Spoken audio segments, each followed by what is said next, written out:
Shavua Tov, and we're continuing in our study of Avodas Kohen Gadol B'Yom Kippurim. And just to review very quickly, we discussed the machlokas between Rabbi Yochanan and Reish Lakish about Prisha, the 7 days of quarantine. According to Rabbi Yochanan, the basis for that is Yimei HaMiluim. According to Reish Lakish, it's a halacha that has to do with the fact that the Kohen Gadol, in preparation for entering into the Kodesh Kodshim, the Hashras HaShechina, the Gilu B'Ra'ada, he has to be in a state of solemnity, of seriousness, of pachad. And now we're going to discuss where exactly does the Kohen Gadol hang out, so to speak, for that week, the 7 days before Yom Kippur. The Mishnah establishes that he sets up his lodging, his residence, in a lishka, which is called Lishkas Hafarhedrin. And there's a big machlokas rishonim about where and what the status of Lishkas Hafarhedrin is. According to one approach, the lishka was located in the Azara, which apparently, we would say, would generate all the isurim that apply because of Kedushas Azara. So, for example, you can't sleep in the Azara, to lay down on a bed. But the Kohen Gadol is going to live there for 7 days. Obviously, he's going to be sleeping there. So the answer is, according to these Rishonim, it's psucha l'chol. The entranceway into the lishka is outside the Azara. And what determines the Kedushas Azara is not where the lishka is located, but where the entrance into the lishka is located. If the entrance is bechol, then it doesn't have Kedushas Azara. Hence, the Kohen Gadol is allowed to live there and do whatever he has to do there, sleep, etc., for 7 days. So there's no Kedushas Azara because it's psucha l'chol. Oh, the second approach in the Rishonim is that it was actually built outside the Azara on what we call Har Habayis, but it was psucha l'kodesh. It had an entranceway through the Azara. That's how you entered into the Lishkas Hafarhedrin. And that Kedusha gives it a Kedusha of Azara. And then the question is obvious. How can the Kohen possibly live and do all his ordinary functions in a place that has the sanctity of the Azara? It's Psucha Azara. And the answer is, Afal Pisha Isa B'nuya, even though its opening was into the Azara, Mikol Makom Eino Kedosha B'Kedusha Azara, Lefisha Mitchilasa, when they set up this Lishka, they created it, Nasto Litzorech Mador LeKohen Gadol. They had earmarked it for the purpose of the residents of the Kohen Gadol. Ulefichach lo kitchua mitchilasa. They did not sanctify it from its inception. In other words, you can build something that technically should and normally would have the status of Kedushas Azara with a condition built in that it will not function as part of the Azara. It would have a separate purpose, and that's residence, and therefore it doesn't have that element of Kedusha, which would generate an Isser of sleeping and the like. And all this is explained by Tosfos in 2 places in Masechta Yuma, whether it's in Daf Beis or Daf Vav. And Tosfos mentions that when it says B'nuya B'Kodesh, you have to always add the proviso that although it was B'nuya B'Kodesh, nevertheless, Lo Kitchua Mitchilasa as Kedushas Azara. Now, there are Rishonim who say that the chiyuv of Prisha generates an obligation incumbent upon the Kohen Gadol to find himself in a Makom Kadosh. The Gemara's language on Daf Ches is Shezeh prishaso l'kedusha. He has left his house, his family, and he was poresh. He separates himself l'kedusha, meaning to a place that's endowed with kedushas hazara. And those Rishonim therefore derive the conclusion that the Lishkas Farhedrin was actually built in the Azara. However, as we added, it was a limitation in the original Kiddush when they sanctified it that it would not have the normal status of Azara because it's functioning in a whole different capacity. Now, what happens to the Kohen Gadol? What's he busy doing for that week before Yom Kippur, where his residence is in the Lishkas Farhedrin? According to one school of thought in the Rishonim, he doesn't have to be in the Lishkas Farhedrin non-stop 7-11, right, 7/24 for a full week. Yochel lotzeis min azor ma'at v'achakach lachza. If he has to leave the Azor for whatever reason, he can do so. He's permitted to do so, and then he returns to the Azor. And this is the opinion of Tosas Yeshanim at the beginning of Masechta Yoma. And in the Sfas Emes, he interprets this shita of Tosas Yeshanim in the following way: the yeshiva of the Kohen Gadol in the Lishkas Farhedrin for a week is equal to yeshiva b'sukkah. In fact, the Gemara later on, he doesn't point it out here, has a discussion about when the Lishkas Farhedrin requires a mezuzah. Is it enough that somebody lives in a house, an apartment for 1 week out of the year to generate a chiyuv mezuzah? And mezuzah is always equated with the laws of sukkah. And it could be that with regard to sukkah, I don't have to stay in the sukkah all the time for 24 hours a day for an entire week. I go into the sukkah, I do what I do in the sukkah, I eat, I drink, I sleep, and then I leave the sukkah on a temporary basis only to return home to the sukkah, because the sukkah is my bias on a temporary basis for 1 week. So therefore, when the Kohen Gadol, you ask him, where's your Iker Dira? Where are you going to eat? Where are you going to sleep? It's the Lishkas Farhedrin. But that doesn't preclude his taking, day trips, on a very temporary basis to leave the Lishkas Farhedrin, what we call Be'ofen Aroi, on a temporary basis. But his Kva, if you ask where he's established his residence, it's in the Lishkas Farhedrin. Okay. Now, let's talk about what goes on during these 7 days in the Lishkas Farhedrin.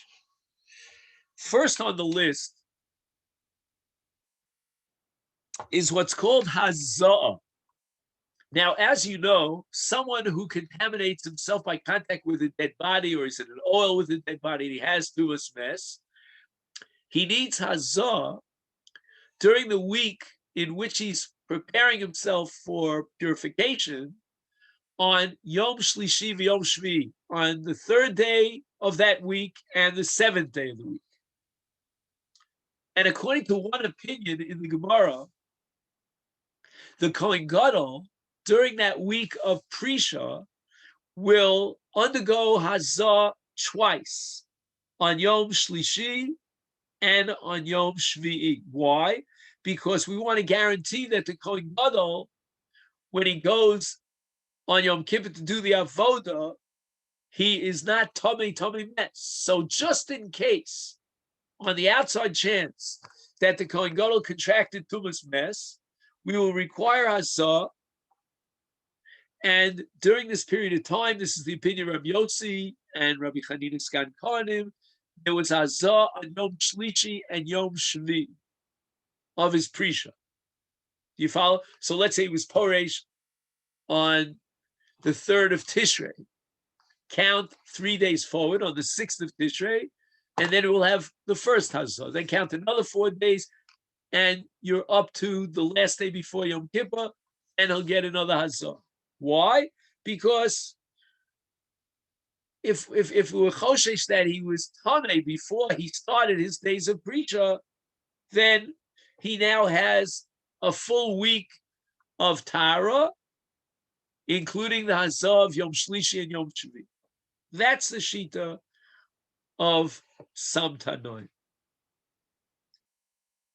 However, we would like to spend a few minutes trying to understand the dissenting view of Rabbi Meir. Rabbi Meir holds that during the 7 days of quarantine, there will be Hazah on the Kohen Gadol every single day, 7 days consecutive, except for Wednesday. When I say Wednesday, I don't mean literally Wednesday. I mean the fourth day of the 7-day quarantine period of Prisha. What's this all about? Why would Rabbi Meir require Hazah on a daily basis? And if so, why does he exclude Yom Revi? Well, let's try to see if we can understand Rabbi Meir's sheet. Rabbi Meir holds that what's called Hazah Bismana Mitzvah. Okay, we'll try to explain as we go along. When the time comes for Hazah, there's a mitzvah of Hazah on that day. Therefore, we have to consider every possible scenario and every suffix that maybe this is the day that he needs Hazah,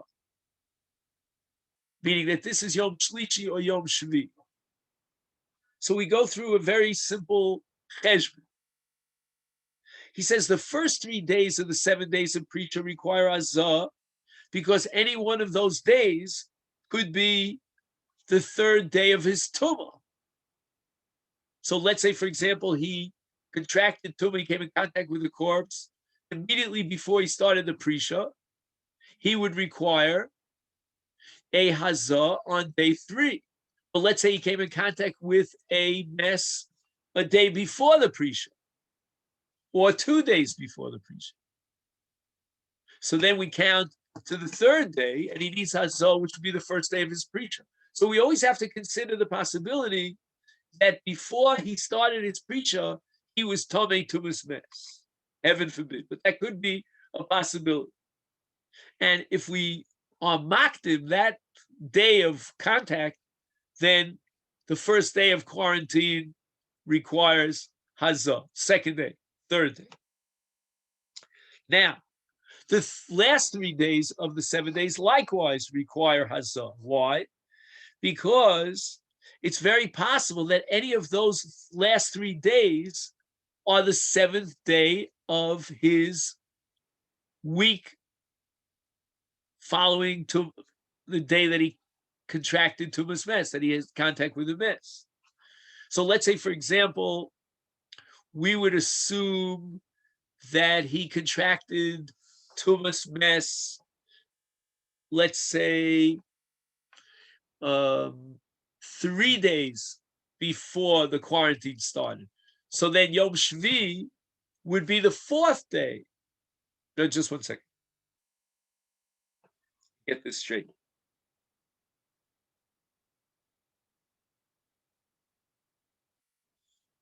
I'm going to work it out with you as I as I read the text. He says, "B'yom haravi leprishaso, eino tzarech hazah."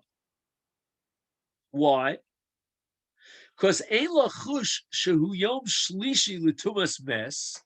Let's say he contracted tumas mes. Just 1 second.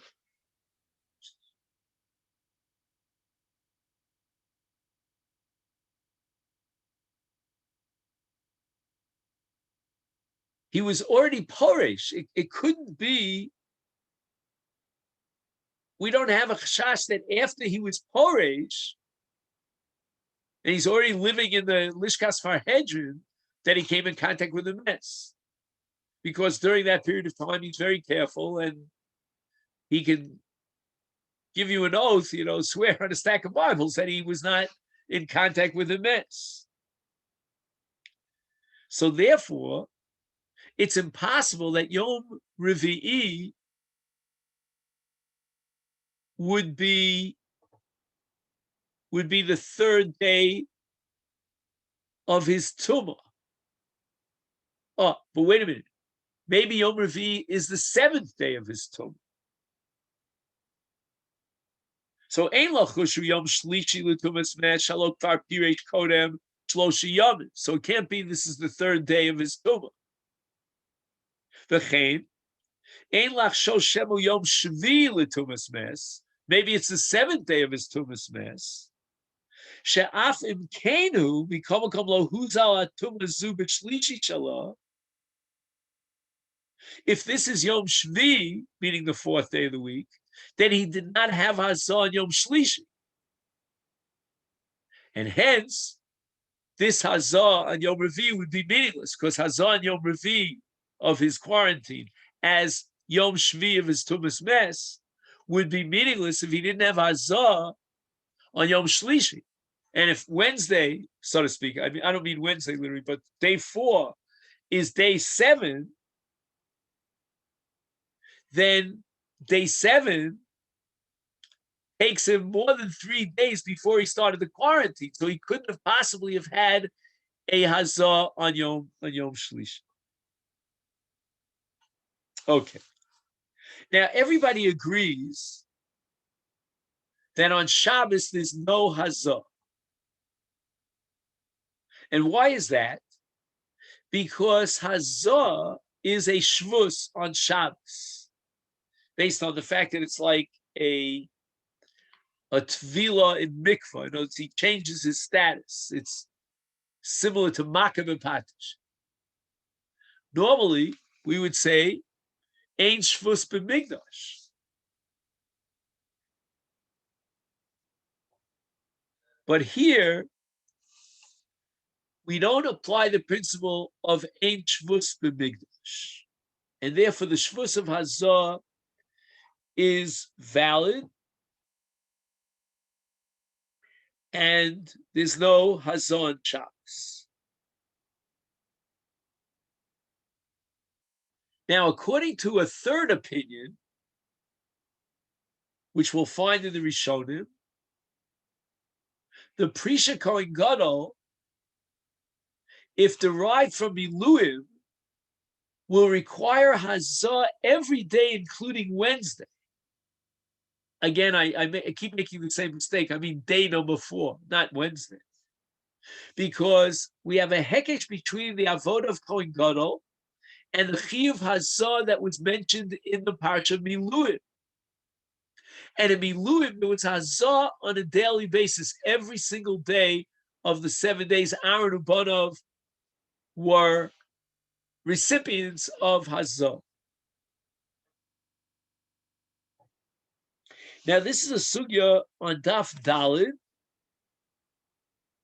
and we derive from this equation between Prichas Kohen Gadol and Miluim that we require Hazah on a daily basis. Hazah again means from the Mei Chatos of the Paraduma that we read about yesterday. But it's all what we call a Mila. No, I'm sorry.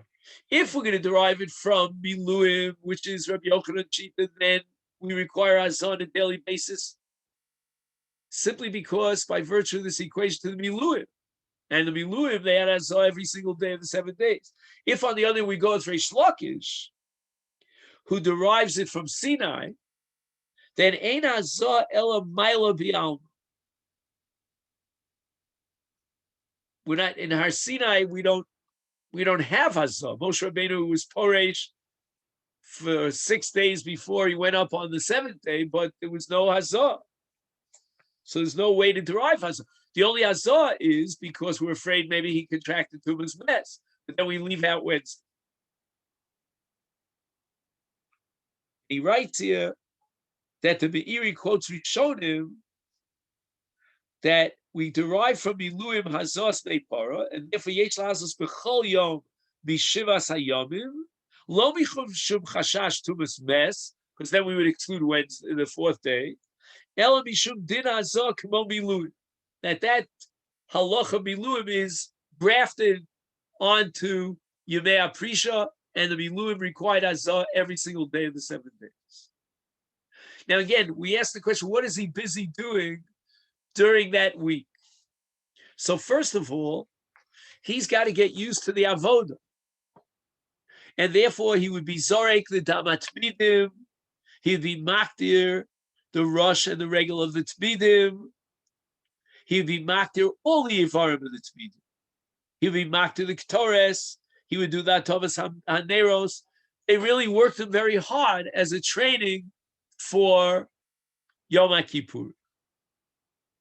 Now, they also appointed two zkenim, two elders from the main court, the high court, to accompany him during these 7 days to teach him all the Torah, all the intricate nuances of the halacha, because the Kohen Gadol was not necessarily the greatest scholar, with regard to the avodah of Yom Kippur, and especially with regard to the seder, the sequence of the avodas of Yom Kippur.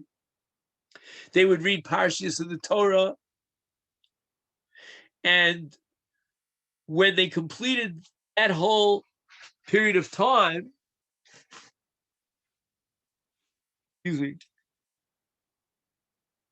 then they gave him over to the Ziknei Kahuna, who aren't necessarily the greatest scholars, but Yemalamdim Osam Chafinas Haktor. So the Ziknei Kahuna remembered from past years how the Kohen implemented the avodah, the Ketores, and they would pass it on to this Kohen Gadol during that 7-day period.